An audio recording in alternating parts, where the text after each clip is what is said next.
আমরা কত অধ্যায় থেকে পড়াটা শিখব? একাদশ অধ্যায়ের নাম কি?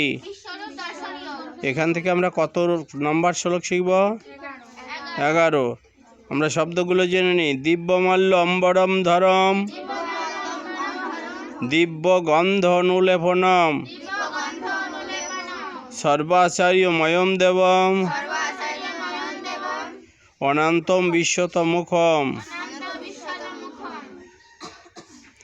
দিব্যমাল্য অম্বরম ধরম, দিব্য গন্ধ অনুলেপনম,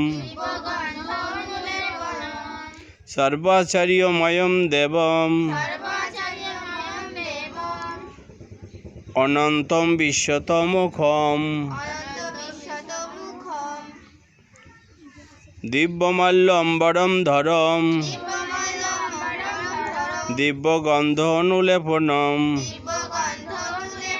সর্বাচার্য ময়ম দেবম,